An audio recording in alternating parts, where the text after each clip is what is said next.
All right, so chassis back from the body shop. Quick recap. It's been it'll be 3 weeks this Wednesday. Today is Saturday, so it's been 2.5 weeks essentially since I rolled the Jeep. Dixie JL1, as you guys all know. What I'm going to do is I'm going to walk around and show you from the chassis perspective what took a beating and what stayed together.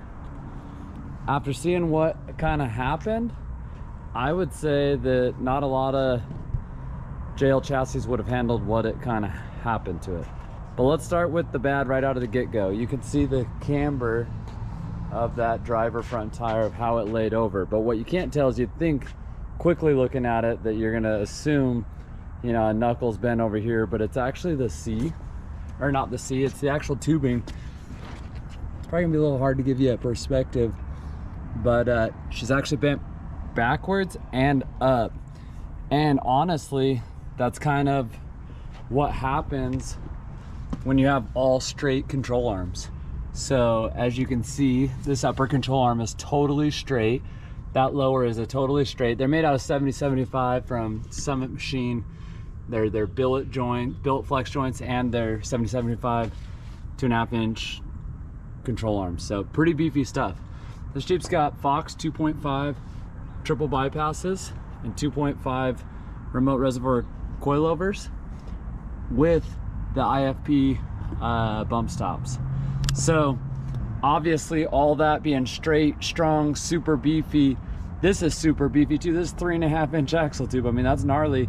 And most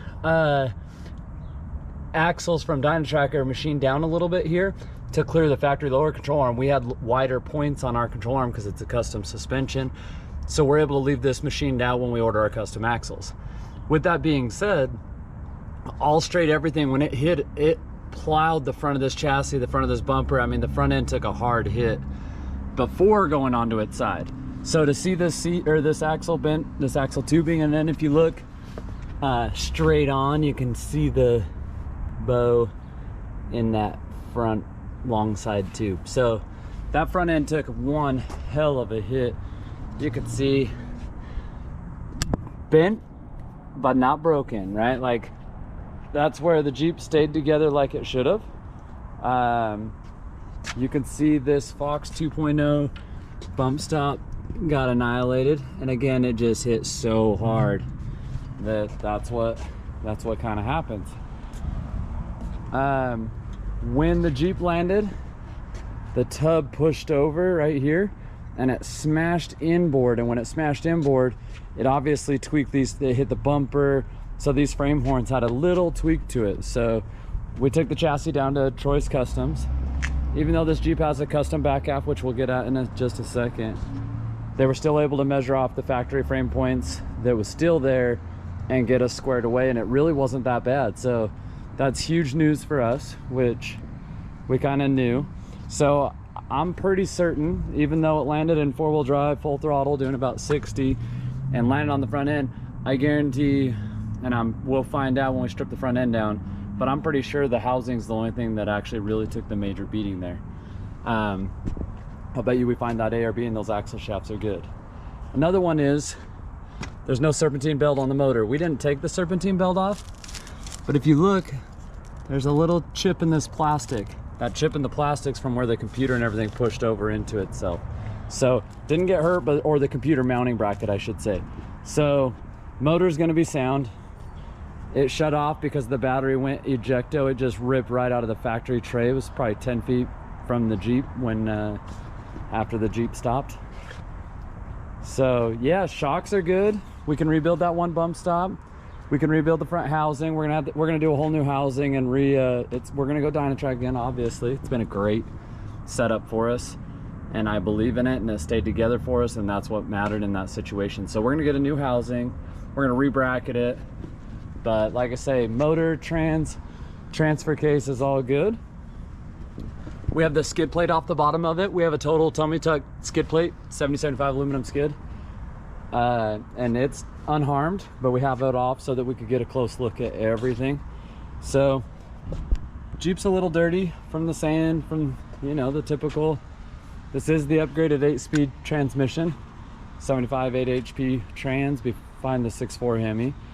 And then you can see again the rear end, absolutely nothing wrong with the rear. So rear sits upright, axles are good, housing's good. Both drive lines are off. Drive lines stayed together, but it actually pretzeled them a little bit the way it landed under power. So it gave them a good little twist. But again, these 70-75 aluminum links and their billet flex joints. This Jeep has 17,000 good miles on it, and we haven't had to rebuild a joint yet. We do service them as grease them, but no slop in them, no problems in them. Strong, solid.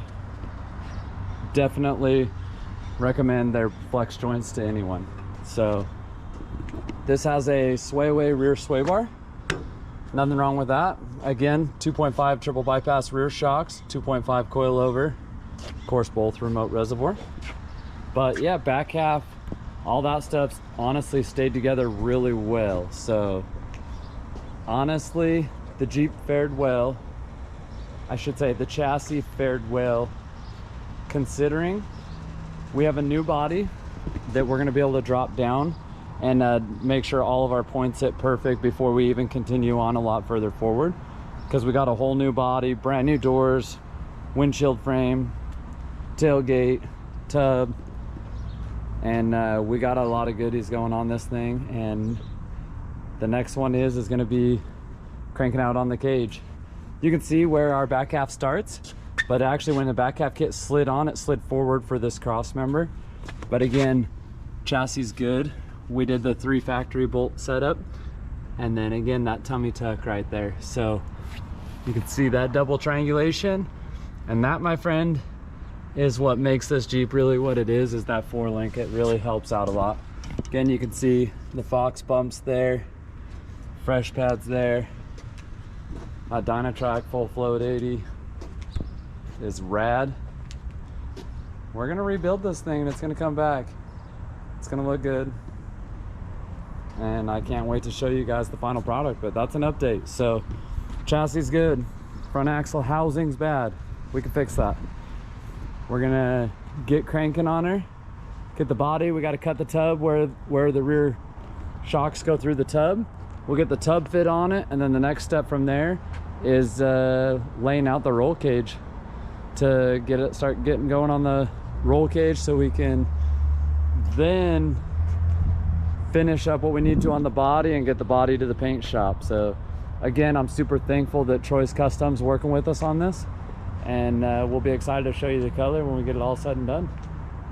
So there's a skinny update for 2.5 weeks since the rollover. So back in business. Let's go show you the tub real quick since we're right here. I kind of had it all out today. I'm in the middle of cleaning up today, but take a look. Again, it's easier to show you. You cannot tell right now, but this is supposed to be totally flat. So the chassis, or the body itself, we took a forklift and actually pulled the front fender out so we could lift the body off.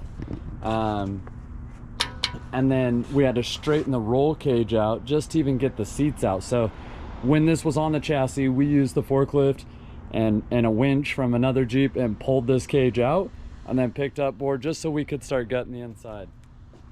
So obviously this Jeep is red.